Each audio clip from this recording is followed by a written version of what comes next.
This is a virtual education series brought to you by Desert Star Institute for Family Planning. Desert Star Institute for Family Planning is a reproductive justice organization, 501c3 nonprofit, operating in Phoenix, Arizona since April 2017. Our mission is to create equitable access to reproductive and sexual health care while centering Black and Indigenous people of color. We envision a world where people exercise bodily autonomy, decide whether or not to bear children, and raise families in safe and sustainable communities free from oppression and violence. Our values include providing care that embodies whole person autonomy and full access to care, centering Black and Indigenous people of color in compassionate care, and policy leadership for reproductive justice and systems change. We want to cultivate an expansive vision for healthcare, advocacy, and community health. And we want to nurture a community of committed individuals who believe in and advocate for Desert Star Institute's vision and approach to reproductive justice. I am Dr. Deshawn Taylor. I am an OBGYN board certified by training. I am the founder and CEO of Desert Star Institute for Family Planning. Not only am I a gynecologist, but I am also a gender affirming care provider. And I also have an LLC through which I use that to advance my work in reproductive health access through direct service training and advocacy. I'm also a keynote speaker, author, and what I believe to be a trusted voice for reproductive justice across the nation. And so Desert Star Institute for Family Planning is guided by 4 priorities. We want to provide a steadfast resource for comprehensive family planning, gender affirming and sexual health care, and a safe and compassionate source for non-English speaking people, transgender, gender nonconforming, non-binary, and young people. And so we do that with our health justice clinic. We train the next generation of providers. We use the reproductive justice framework. So we're not only providing hands-on experience, but we're training people to provide whole person care and also become advocates in the communities that they go back to. That's our next generation abortion providers program. We deliver educational content and programming to help people from historically marginalized communities access reproductive health care and exercise autonomy over their bodies and their lives. So that's our educational training. We also provide doula training, and we also have a long-term birth control program. So do a multitude of things. That's what we're wanting to do with our 3rd priority.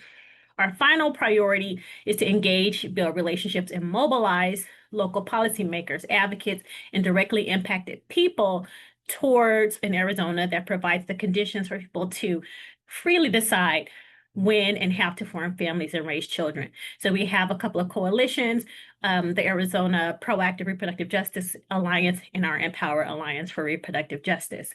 So with that, I'm going to introduce our additional guests who are with us. We have Raven Bahamundi, who is a proud Michigan native. But Raven has called Arizona home for the past 15 years and has worked in multifamily real estate for 7 years. Beyond real estate, her heart beats for advocacy. For nearly 5 years, she's been committed mental health advocate, amplifying voices and stories that often go unheard. Her work extends to executive panels, leadership engagements, and mentorship programs, where she strives to bridge gaps in understanding and representation. And then we have AJ Briggs, who is a licensed clinical social worker and certified perinatal mental health professional, serving clients in Arizona and Massachusetts. And through her practice, Beyond Therapy Healing and Training Center, for which she's the founder, she supports women navigating anxiety, ADHD, maternal mental health, and the often unseen emotional layers of reproductive decisions. AJ helps clients process grief, clarify their identity, and move through transitions with compassion and clarity. And so welcome, AJ and Raven. Welcome all of you, and let's get into it. And so we want to start with an opening reflection. Before we ever make our first major reproductive decision, society has already shaped what we are supposed to want, that is marriage, family, motherhood. From early childhood, women are conditioned to idealize the image of family building, often without real conversation about autonomy, consent, or individual choice. And so, Raven, we're going to go ahead and start with you. What are your thoughts about this? Yeah, absolutely. First, Dr. Taylor, I want to thank you for that humble introduction that you provided for both myself and AJ. We really appreciate you putting together this virtual event. But a very, very powerful opening reflection. Basically, the statement just reflects the societal blueprint that has been placed on women from from inception, right? Marriage, children, caretaking roles, those have been placed on us from a very young age. I mean, we've been conditioned from a young age, whether it's marriage, having children, to be a mother, what we're intended to do, right? What our bodies are created and made to do. That's what we believe from a very young age. And so we go through various things in life. And AJ, I'm going to just kick it off. She likes to call them natural consequences, which I think is such a beautiful way of putting, um, the results of life upon us. And so I just think with this statement, it's just an indication of where we are as society and the control that's put over our bodies. AJ, what are your thoughts? I have many thoughts, but I will try to condense them. um, in thinking about where we're starting in the early conditioning, the Barbie dolls, that's the first thing I thought of as we started working together on this. Barbie dolls, baby dolls, taking care of something. That's like the first toy most kids are introduced to if they are a female presenting child. And then from there, you kind of emulate what's around you. So you copy your parent, your caregiver, another potentially female presenting person that takes the lead in caring for and doing for others. And there's a lot of compassion and kindness in that. And that becomes our identity in some ways. And what I've had the opportunity to think through on a personal level and with clients and with friends is looking at we don't often even have these conversations amongst ourselves until an opportunity like this presents itself. So I'm really excited to get into the richness of slowing down and thinking about our experiences in community and making it a normalized conversation to say, yeah, how did I get here? What did the person before me who um, decided to have children, how did they get there? We kind of just get into it. So you'll hear a lot about my experience and Dr. Taylor's and Raven's as well, but I'll pause here and hand it back to you. Can I piggyback just off of that too, Dr. Taylor? Is AJ made a really good point of what she idealized her life is going to be, right? And so we have that choice myth factor, right? How true is the choice that's presented to us, right? Is it truly a choice when you think of the demands and pressures that are placed on us, whether it be from trauma, assault that we may have experienced at a young age, whether it's arranged marriages that we've been placed in, religious, political beliefs, we have these bounds placed around us at such a young age. The question really starts to be, is it a choice for us? Absolutely. And I think about how there is this idea that is really steeped in patriarchal Christian values around what a gold standard family looks like, right? So it is a male, generally white male at the head. There is generally a white woman as a traditional wife who stay at home. The job is to take care of the home and to bear children and take care of the children. She's not supposed to work outside of the home. The man is supposed to be the breadwinner. And so most of our lives fall outside of that norm, right? But because of the messages that we receive and the things that we download without even really thinking about it, we accept these to be things that we should be trying to attain. And it also then becomes a source of conflict for us, or a source of feeling failed when we don't meet these expectations. And as AJ said, we don't really talk to each other about them. So we are feeling isolated and alone and thinking we are the only outliers to what these societal ideals are, not knowing that if you talk to the next woman and she allowed herself to be very candid about it, then we would learn that a lot of us are experiencing the same things and we're not alone. And it's not abnormal. So, understanding this early conditioning helps us see how layered and complex our reproductive decisions truly are. Rarely are they made in isolation or pure freedom. And so, with that, each of us will share a little bit about our own personal paths through these expectations and realities. And let's have AJ start us off here. My turn. Lovely. All right. I invited my mom. I don't know if she's here, so sorry in advance, Mom. But that is a perfect segue into my conditioning, my early conditioning. My mom both worked and cared for us. Two-parent household originally.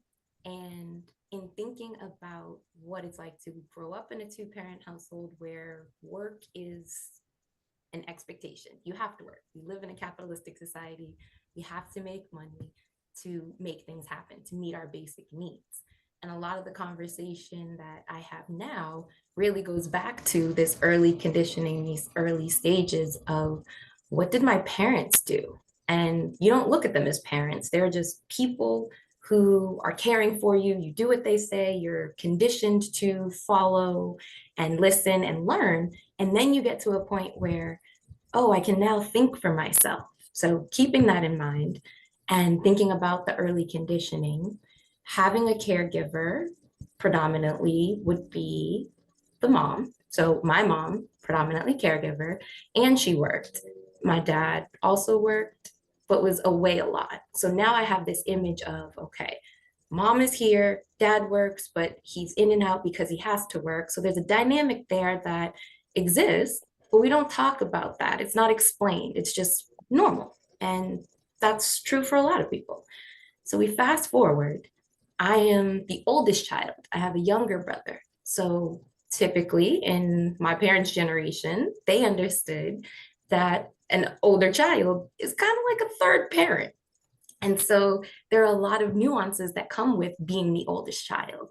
And you have these elements of religion and expectation. I saw in the chat, some people talked about being raised Catholic and the Catholic guilt that comes later as an adult when we start talking about these early conditioning pieces. But from my experience in thinking about what my conditioning was, I learned that to be a good mom, what I saw was a good mom, you have to do everything. And we're conditioned to, as women, do more with less and with a smile.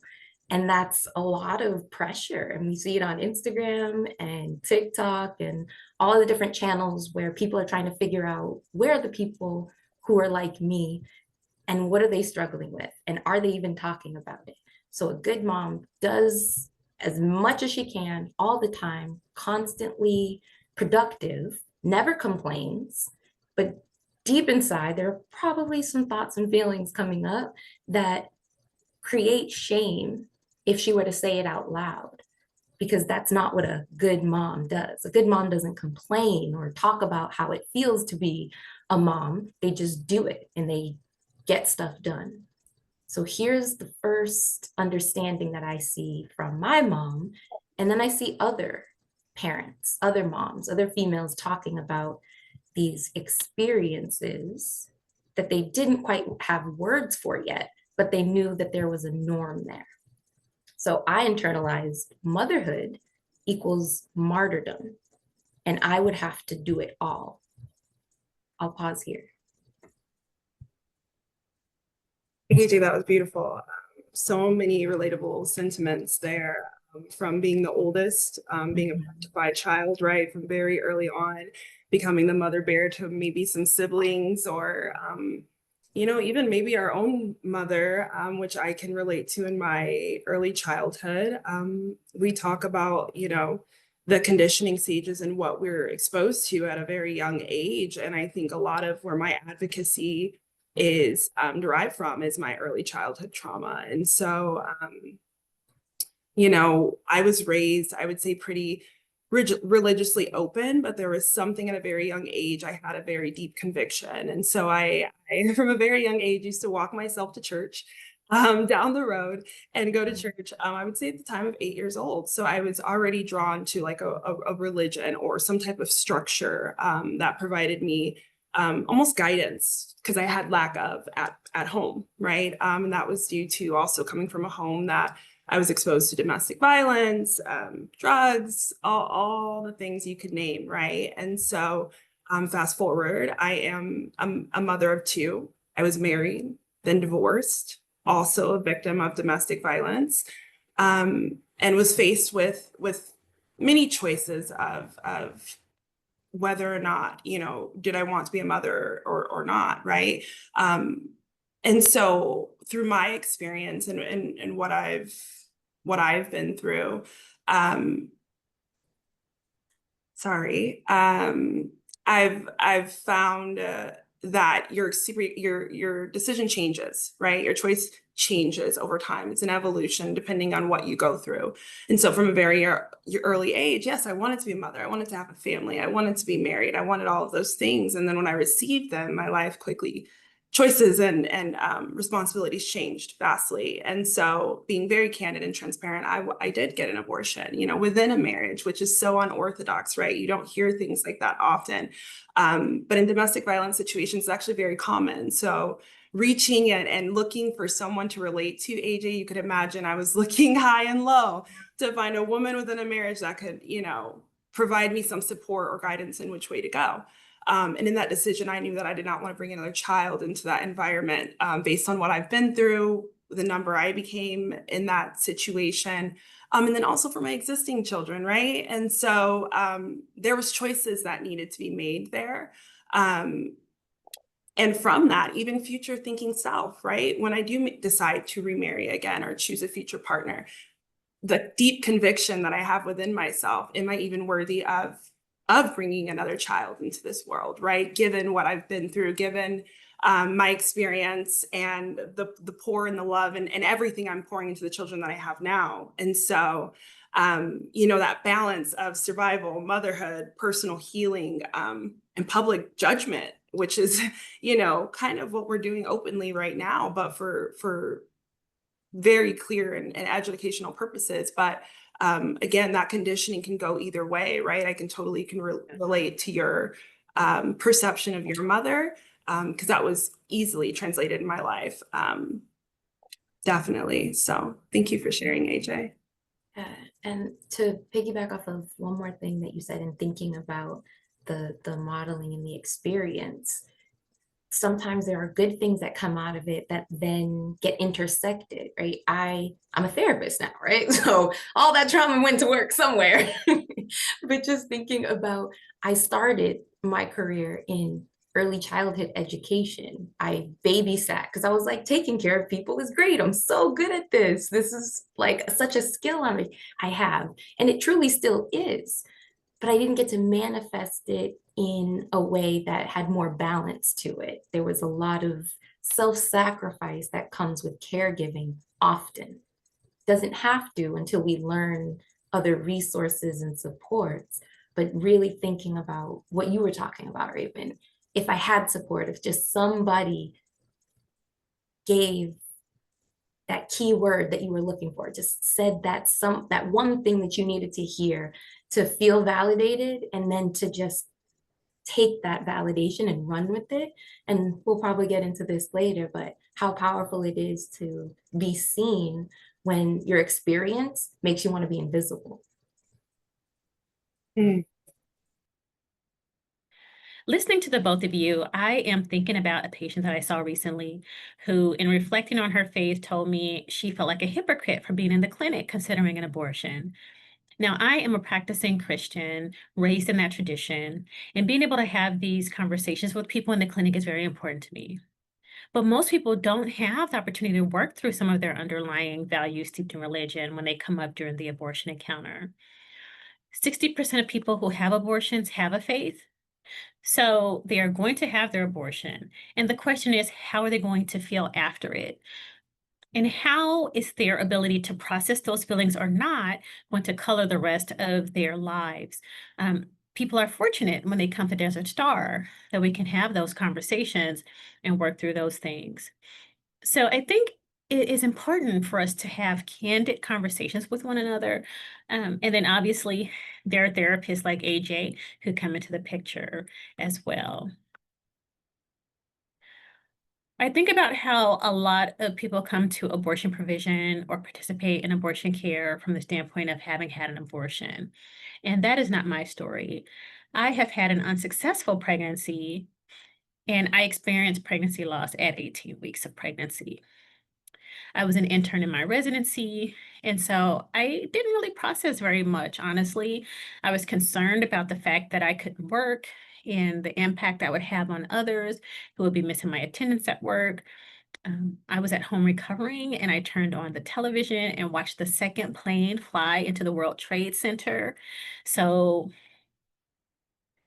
9/11 was happening while I was recovering from my miscarriage. Also, I needed to get back to work as I was an OBGYN intern. And so on top of that, I was married. And the only time I thought to think about how I felt about my loss was in the realization that I felt that I had a husband involved, that who didn't seem to be behaving in the way I thought appropriate during these circumstances. And so I compartmentalized. I compartmentalized well.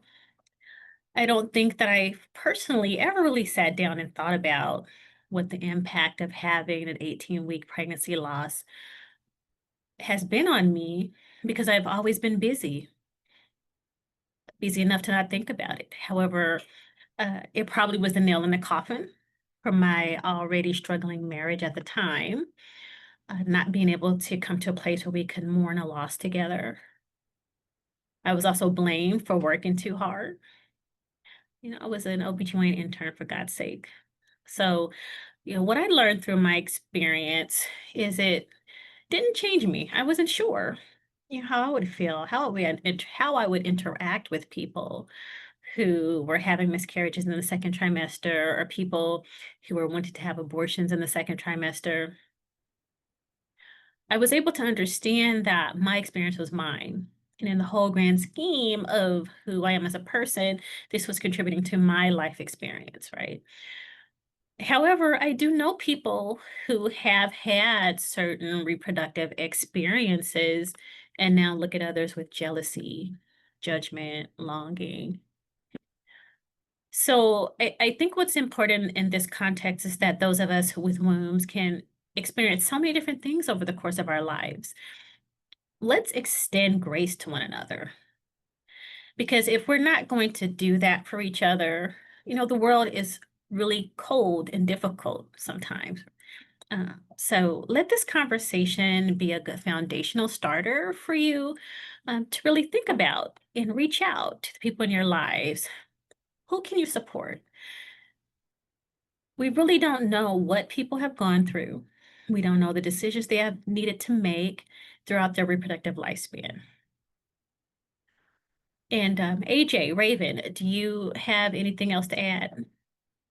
I think one final thing I wanted to think through was our conversation.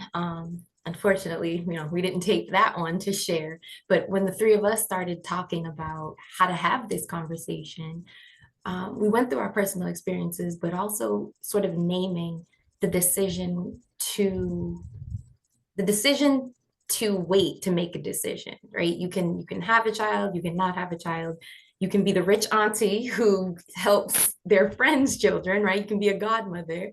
I have 2 godkids. So for me, in my story, I'm thinking through, how do we extend conversations to people who are still deciding on the fence throughout the reproductive journey, when your womb is fresh and ripe and you're young and like just getting your menstrual cycle, all the way through the point where they're considering what's called, very disrespectfully, geriatric pregnancies, and having the biological clock be something that influences, well, should I do it? Should I not? Is it too late for me to decide? How do I even decide? All that pressure can become a lot.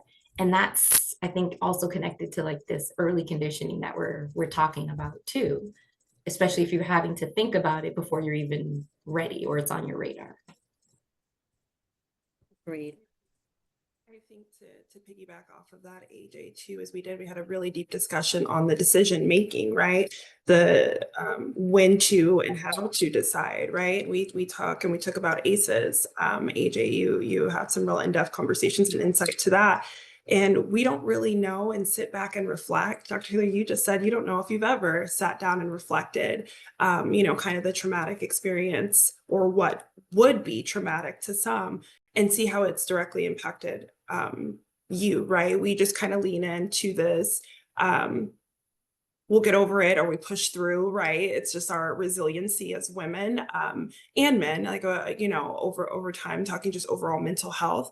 But that choice, ultimately, we have to normalize that it's really dependent on the time and place in your life, right? After you've taken the time to realize what's happened to you, and how it's impacted you and your decision making. That's the time. That's when you can confidently say you do or you don't, and I think you don't gain that experience until times like this. And I don't think there's an age that you can put on wisdom. I don't think there's an age you can put on experience, but I do think that there is a reflection period and a healing that we all go through as women, where we can really find that deep inner connection with ourselves. And feeling confident in making those decisions based on what we decide, and the pillars and the standards that we set for ourselves, not society. And that's a good segue as we transition from this particular segment. Each of us carry these lived experiences into our mental health journeys, and they're shaped not just by what we choose, but what we have survived.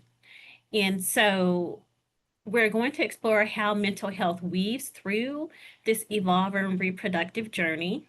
AJ is going to take us through an exercise. Before we move into that, we want to frame this with mental health is not a separate chapter in the reproductive journey. It is woven into every decision, every loss, every moment of healing. And so, AJ, I am going to turn it over to you. All right, thank you.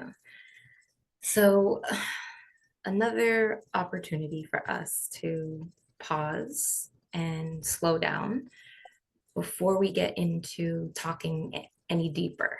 I want to invite us to continue this conversation, but also take a moment to ground ourselves. There will be some words that come up. There will be conversations that come up that may put you in a place where you didn't expect to feel or think things, or revisit maybe something that was traumatic for you. So briefly, I want you to pay attention to what comes up as this conversation has already started and as it continues, and be mindful of that mind-body connection. So briefly, we're going to get into a grounding exercise. So I invite you to either find a comfortable position, sitting down, standing up, laying down, whatever feels good for you, eyes open or a soft gaze, and just take a moment to be present. Go from where you were to where we are. Maybe setting an intention or a desire for the conversation today. And just for a moment, take a slow, deep, intentional breath in through the nose, and a deep exhale out through the mouth. Maybe put the hands on the belly and expand the belly on this next inhale, taking in as much air as you can. Maybe pause at the top, and then let out a full exhale, sinking deeper into your seat, allowing the shoulders to drop away from the ears and the neck. Relax the jaw and continue to be present.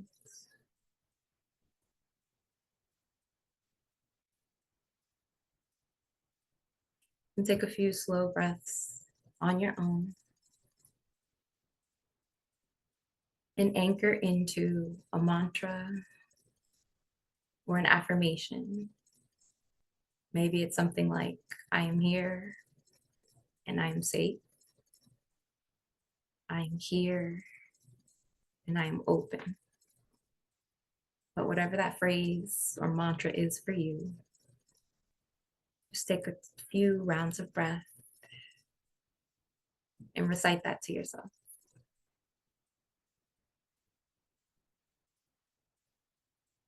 Continuing to breathe in through the nose and a slow, steady exhale out through the mouth.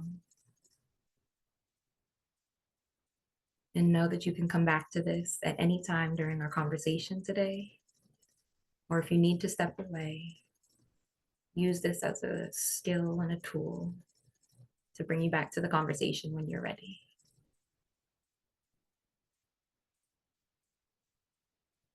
Take one final breath in through the nose and out through the mouth.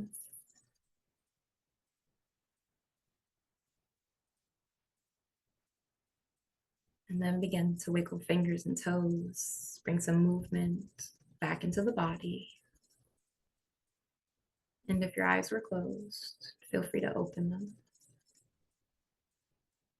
and return to the room.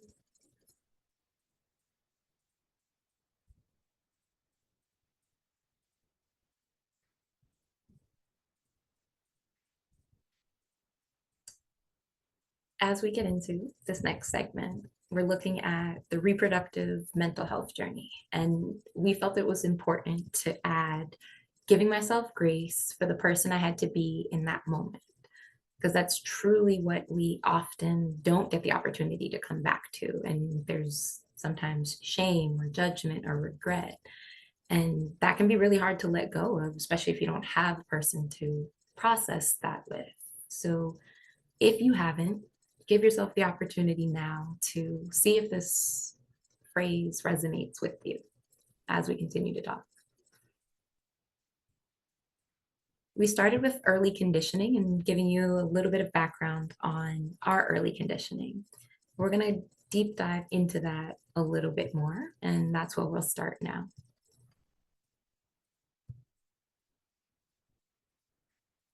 I'm going to share a little bit more about my early conditioning. I did talk through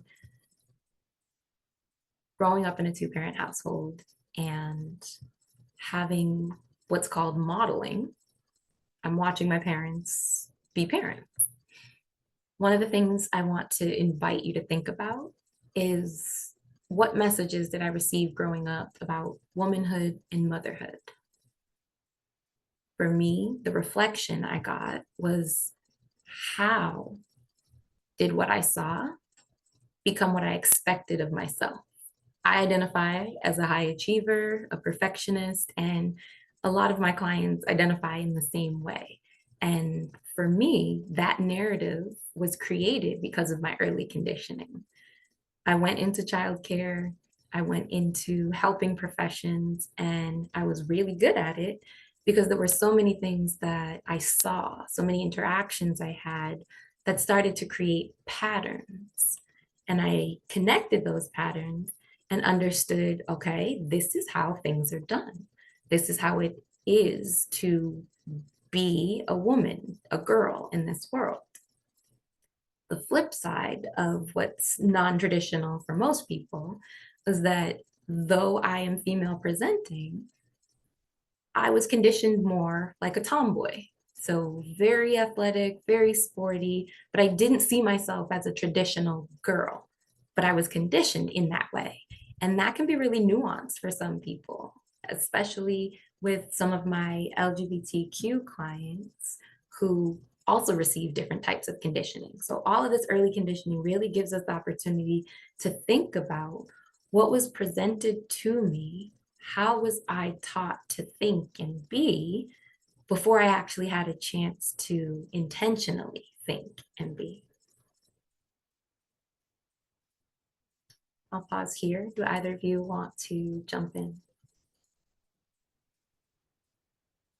AJ, I resonated a lot with what you said about, although we're female presenting and we're being taught like the traditional woman values and who we're meant to be, designed to be, we it's interesting what we pick up and what we don't, right? Yeah, totally. What sticks and what doesn't, and it kind of makes you think, and we actually explore that through therapy as adults, right? What was it about that situation, that phrase, that scenario that stuck with you, right? Why is it that created and molded you to be the person that you are today, right? And so through that you have to go through a lot of reflection, right? You have to go through a lot of identifying, right, what's wrong and what's not, in your world as of today. And so you also think about the timing in which you were taught these roles and these traditions and values. And so you pick up and you adopt what you want and what you don't, or in some cases it's what is it? It's a natural consequence. So Right. We're probably going to move through this a little quicker just for the interest of time. But we're at external influences and pressures, and we have so much of that. There's a flood of information, and we are an advanced culture, and technology is our way of making things happen quicker and with abundance.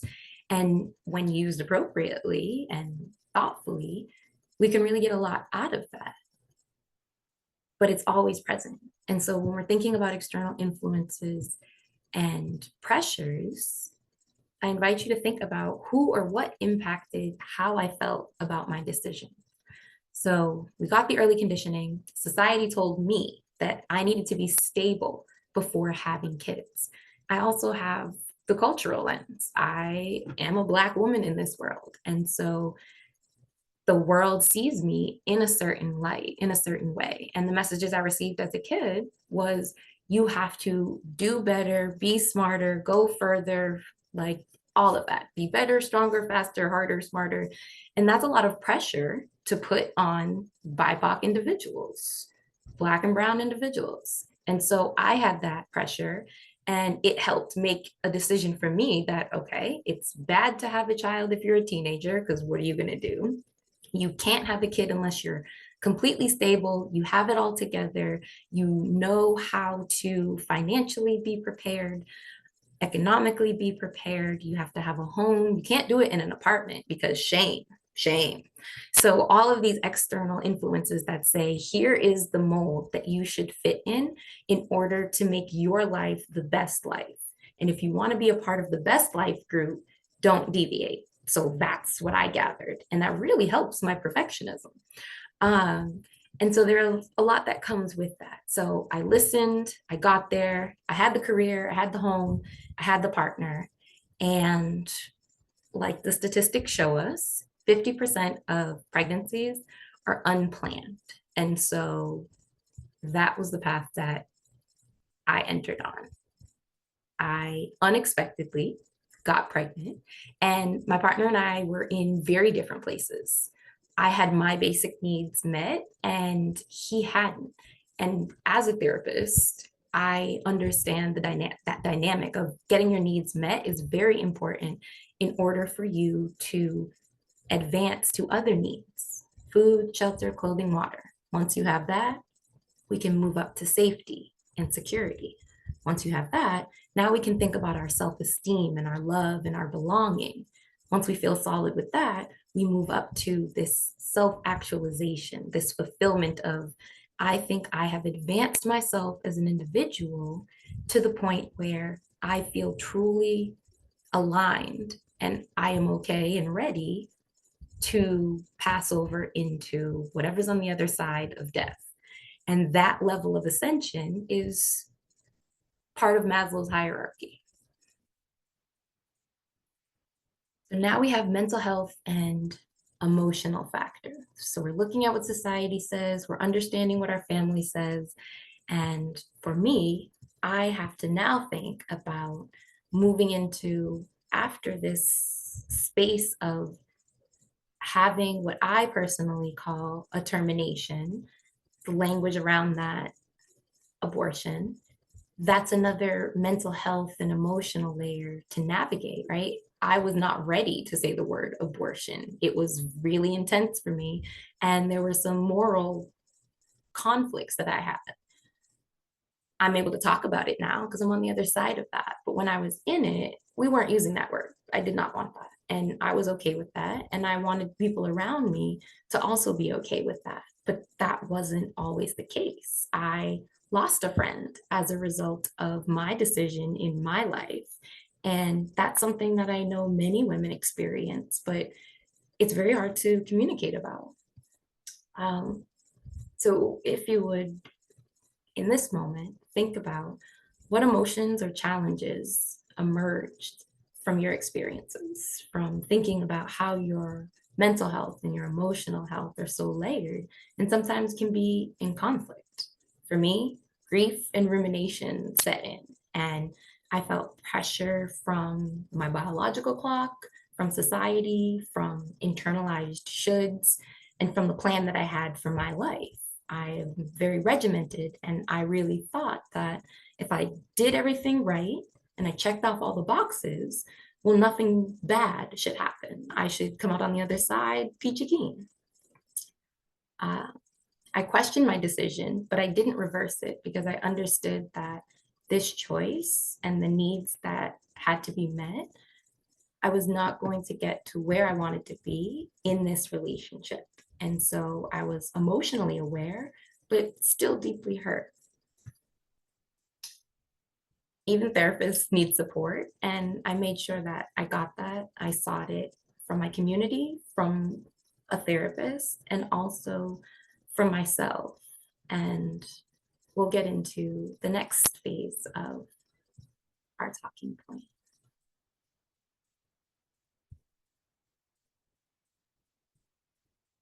So with reproductive decisions and turning points, like your girl in this picture, do I do it? Do I not do it? What happens? Do I say yes?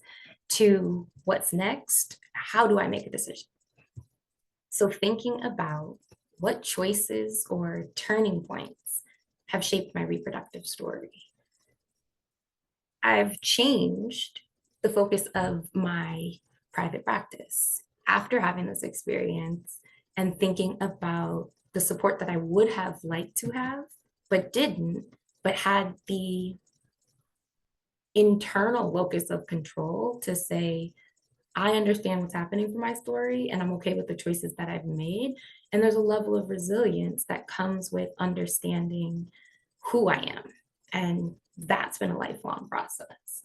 But the turning point, I had done everything right. The partner wasn't safe or ready. And I had to choose my future self, the person that speaks before you now. I had to think about that. Had things been different, I would have made a different decision. But this decision really made me reevaluate everything I believed about motherhood. So having to be in a transitionary period and reevaluate my identity, my socialization, and recognizing that it was less about can I be a mother and more about can I be a mother in these conditions? And I said, no, these aren't the conditions that I want for myself or my family. And boundaries. Boundaries are something that women struggle with. All people struggle with boundaries, but going back to the early conditioning, women struggle with boundaries in a way that looks different from men because of our conditioning. And self-sacrifice and caretaking can really make you choose yourself last. And I wasn't going to choose myself last. I knew that I wanted, if I was going to be a mother, that I wanted to make sure that my child was going to have the support in the way that I knew was fully attainable and incredibly healthy. And if I couldn't provide that because of the partner I chose, that wasn't fair to them. And so that's how I thought about my decision. And that is a very common conversation that's happening in the clinic, right? Especially people who already have children are like, well, I love my children. And we have no doubt of the immense love you have for your children. More people have abortions that are parents than people who are not. So there is a deep understanding of how important parenthood is, the reverence that people have for parenthood. And then you have the people who are in AJ's position where you get to choose yourself. You get to choose the life that you're planning. You get to prepare yourself to be the parent that you want to be, to provide the lifestyle that you would want your children and your family to have. You get to say yes to that. And so that is a really that is a really big thing that comes up in the conversations that are had when we are talking with someone and they're trying to decide whether to have an abortion or not. Thank you for adding that, because that's another piece, kind of what you were talking about before, Raven. Had I just heard this supportive space validating my conversation, it may have made a difference in the experience. And in my experience, there was a lot of having to choose by myself. So partner was physically present, but emotionally unable to hold both what he was going through and what I was going through. And so I had to hold a lot on my own. And to do that, to hold a lot on your own and then decide what to do next is part of the journey of healing. And we'll get into that in a few. Or now. I thought there was an extra slide. So thinking about healing pathways and reclamation, reclaiming your story, reclaiming your experience. What support practices or shifts have helped me reclaim my story. Something that I think is very important in mental health, in counseling, in any type of support or people-facing work is to understand that a story helps connect, but it also can help heal.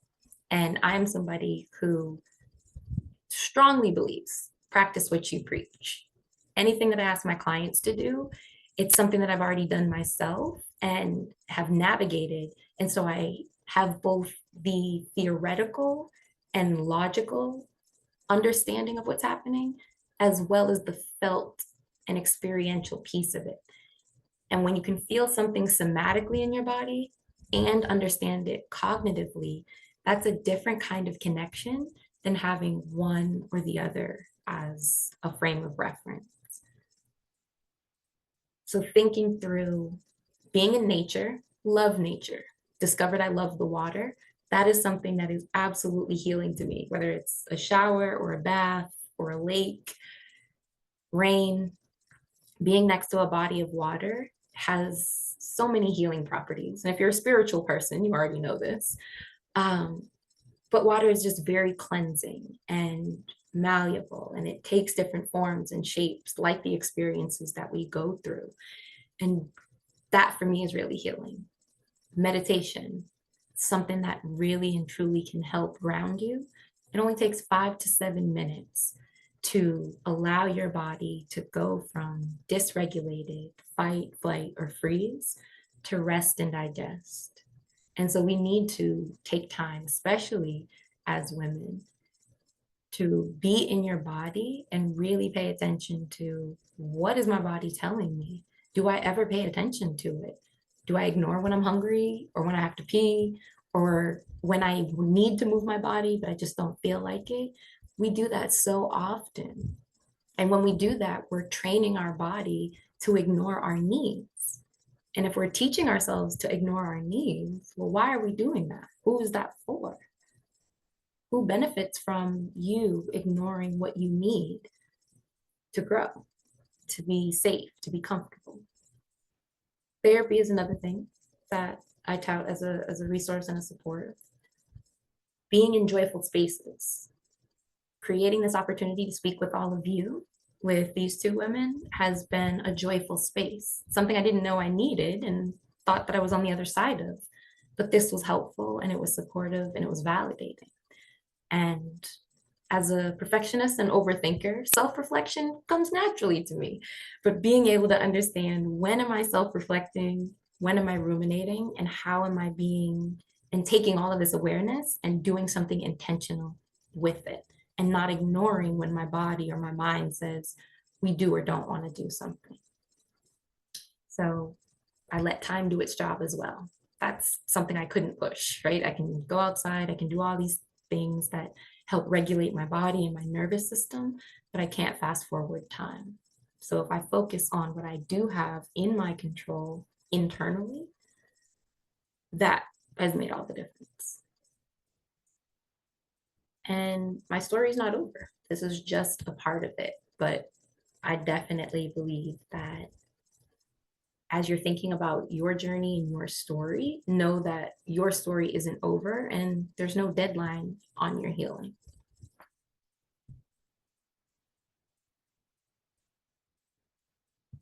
Thank you so much for taking us through that, AJ. As we all witnessed in our own lives, reproductive experiences are not static. They evolve, and we with them. So our mental health work required to move forward, we need grace, resilience, and sometimes it's just simply about survival, right? And so with that, our closing thought is that motherhood is not a single point in time. It is an ever-evolving story of decision, transformation, and healing. When we honor each person's full reproductive journey, we create a world where all experiences are valid, all emotions are welcome, and no one has to walk alone.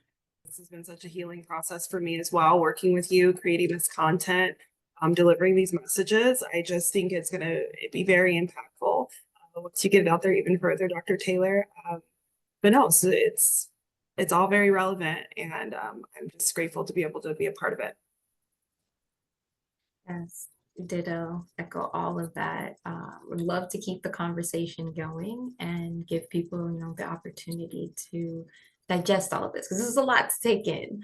But we do want people to walk away with, the image of each of these phases that maybe you've gone through, maybe you're in right now, and really just take the time, journal, debrief, write some bullet notes, draw something out, or whatever you experienced here, put that somewhere, and hopefully you can intentionally revisit your mind-body connection.